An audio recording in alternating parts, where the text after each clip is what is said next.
Mga igsoon, aniya na kita sa ikakawhaag upat nga Domingo sulod sa tuig. Ug usab magsugod na ang patronal visit sa atong mahal nga inahan ug pagasugdan kini didto sa Camotes. Mga igsoon, sa atong kinabuhi, kinsa ba kanato dinhi ang walay kaaway? Siguro kitang tanan nakasinati nga nasakitan, kitang tanan nakasinati nga napakaulawan, kitang tanan nakasinati nga hangtod karon atong gibitbit kining atong mga kasakit, kasuko, ang uban gani anaa nagpabilin pa sa pag-una-una ninha sa pagpanimalos ngadto sa ilang kaaway. Kung nakahinomdom ta niadtong nalabay nga Domingo, ang ebanghelyo nagpahinomdom usab kung unsay angay natong buhaton kung adunay makasala kanato. Gitudloan kita sa atong Ginoo nga hinahanglan muduol kita ni atong nakasala kanato o makigistorya kita ni atong isig katawo nga kamurang duha. Unya kung dili musugot mangita og kanang duha ka mga witnesses nga maoy maminaw kaninyong duha. Kung di pagyud mo sugot, mutawag o muadto dito sa simbahan aron ang tanan makadungog dinha kaninyo. Unya kung dili pagyud gihapon, isipas siya usa ka langyaw, usa ka kobrador sa buhis o itugyan dinha sa kaluoy sa Dios. Kining atong kasuko nga usahay magdala kanato ngadto sa pagpanimalos, maoy gitagaan karon og bili karong Domingguha kung unsaon nga kining atong mga kaaway nga gitawag untana dili magpabilin nga kaaway diha sulod sa atong kasing-kasing. Nasayod kita nga dalira ang pagsulti niini nga kinahanglan ta nga mupasaylo apan sayod ako nga diha sa realidad sa atong kinabuhi lisod ang pagpasaylo ni atong mga tawo nga nakapasakit diha sa atong kasing-kasing. Ug mas lisod kini kung kadtong mga tawo nga gitan-aw nato kadtong suod dinha sa atong kasing-kasing. So pananglitan ang atong kauban dinha sa pamilya, kadtong atong mga higala, kadtong mga tawo nga tan-aw nato nga atong gikasaligan. Unya sila nahinuon kadtong mga tawo nga nakapasakit nganhi kanato. Kita nga mga tawo mas dalita nga mahigugma ni atong mga tawo higala nga nahigugma usab kanato kadtong mga tawo nga wala mupasakit kanato. Apan kadto ganing mga tawo nga nakasala o nakapasakit kanato, mas dali usab nato nga magampo nga untana kanang tawhana makasinati og kadaot. Nga untana kanang tawhana ang atong pagampo puro dili maayo ngadto kanila. Kay ngano man kay lagi anaaman ang kasuko, anaaman ang pagdumot, anaaman ang kasakit. Bisan gani ang uban pipila na ka mga katuigan, ila gihapong gidala-dala ang maong pagbati. Lisod alang kanila ang pagpasaylo. Karong Domingguha, ipahinomduman kita nga kung nganong kinahanglan kitang mupasaylo sa atong mga kaaway. Sa atong mga pagbasa karon, kita gitudluan ilabi na diha sa unang pagbasa diha sa basahon ni Sirach Ang pagdumot, ang pagdumili diha sa pagpasaylo, sa laktod nga pagkasulti, dinhi gipahinumdom kanato nga mauusab ang buhaton diha sa atong Dios nga amahan. Kung dili kita mo pasaylo, dili usab kita pasayloon. Kung kita magdumot, nandili kita makasinati diha sa kaluoy ug gugma sa Dios. Og kita gipahinumduman diha sa unang pagbasa sa realidad, muabot ang adlaw nga mamatay ikaw ug ang imong lawas madunot. Pipila na kaha sa atong mga kaigsunan nga intawon nakasinati na lamang sa kamatayon apan ang ilang kasuko, ang ilang pagdumot nagpabilin sulod sa ilang kasing-kasing. Dinhi nag-ingon nga ang Ginoo nagtimaan sa imong mga sala, ug kon manimalos ikaw sa usa ka tawo, ang Ginoo manimalos usab kanimo. Apan kung pasayloon mo ang usa ka tawo nga nakasala kanimo, ang imong mga sala pasayloon kung magampo ikaw. Sa atong kinabuhi, sa kanunay makasinati man kita og mga kaaway, dili untana kini maoy magdala kanato sa kaalautan. Dili untana kini magdala kanato ngadto sa impyerno nga magpabilin ra kita sa kasuko ug sa kalagot. Gani dili ra kini ingon nga magdala kanato sa impyerno. Dili ra kanato kini magdala og sakit diha sa espirituhanon, kini nga klase nga sala, kundili diha usab sa atong lawas. Kung tan-aw nato ang usa ka tawo nga anaa ang kasuko, pagdumot, anaa ang kalagot, sayod kita nga magdala usab kini dinha kaniya og sakit. Mao man gani nga mutaas dayon ang atong dugo, bisan wala pa gisulti ang tao, bisan makita pa sa usa ka tawo ang iyang kaaway.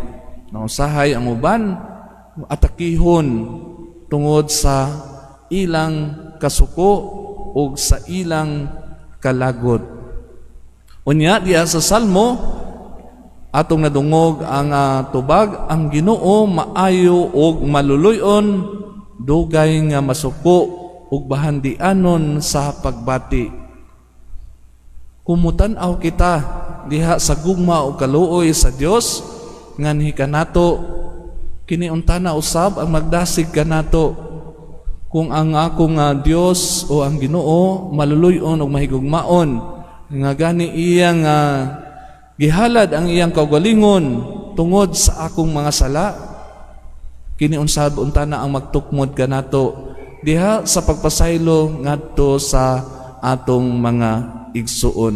Ug usab diha sa ikaduhang pagbasa, kita gipahinumduman nga nakasinati diha sa kapasayloan sa atong Ginoo. Mao kini ang gisulti ni San Pablo ngadto sa taga-Roma. Unya dili na kita makinabuhi subay sa tawhanon nato, kundi subay na diha sa atong Ginoo. Unya diri sa atong ebanghelyo, atong nadungog nga nangutana si Pedro diha sa atong Ginoo. Ginoo, makapila ba makasala kanako ang akong isig ka tawo ug ako gihapon siyang pasayloon? Makapito ba? Makapito. Alang sa mga Hudiyo, perfect kini nga number, unya pito kabuok. Daghan na kaayo. Apan wala mohunong ang Ginoo diha lamang sa kapito, kundili sa kapituan kapito. Kaya kini nagpahinumdom nga ang pasaylo walay utlanan, walay kondisyon o dili ingon nga muingon kita nga dinhi rataman ang atong pasaylo. Hangtod sa kahangturan, kinahanglan kita mo pasaylo. Kaya nga naman, kitang mga tao, makasasala usab ug kanunay nga nakasala atubangan sa Dios. Unya kita kanunay nga muduol diha sa sakramento sa kumpisal, mangayo og kaluoy ug gugma sa Dios. Unya kita dili kabalo mo pasaylo ngadto sa mga sala sa mga tao nga nakapasakit kanato. Nganong dili man kita makapasaylo kung atong nadungog ang sambingay diha sa mga sulugoon, tungod kay kadaghanan kanato sama man kita ni adtong sulugoon nga nakautang og milyones. Kadaghanan kanato sama ni atong tao nga diha sa gipakita diha sa usa ka agalon nga gipasaylo ang iyang tanang utang milyones dako kaayo nga gani bisan diha sa iyang tibuok nga kinabuhi maglisod ang tao diha sa pagbayad, wala man mutan-aw ang tao diha sa grasya nga iyang nadawat. Wala man niya makita kung unsa kadako ang grasya nga diha sa pagpapas sa maong utang siya nakasinati og kagawasan. So kung atong tan-awon milyones ang gipapas ni atong agalon, unya sama usab kita ni atong tao nga nagtan-aw kita kanunay sa mga kitan-aw diri nga giingon nga piso sinsilyo nga mga utang ngadto sa atong isig katawo. Kung atong ikumpara ang atong mga sala nga nahimo atubangan sa Dios, pagkadaghan pagkadako kaayo.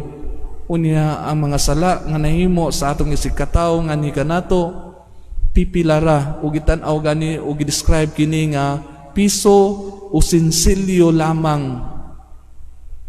Mga igsuon, kung dili kita kabalo mutan-aw kung nganong ang gipadala sa Dios Amahan ang iyang bugtong nga anak aron kita pasayloon, kita makasinati sa kaluwasan nan dili nato makita o dili usab kita kabalo mupasaylo sa atong mga igsuon nga nakasala kanato. Pagkadako sa atong mga sala nga nahimo atubangan sa Dios kumpara sa mga sala nga nahimo sa atong isig katawo nga gitan-aw diha lamang sa piso o sinsilyo kumpara sa mga milyones nga nahimo nato nga mga sala.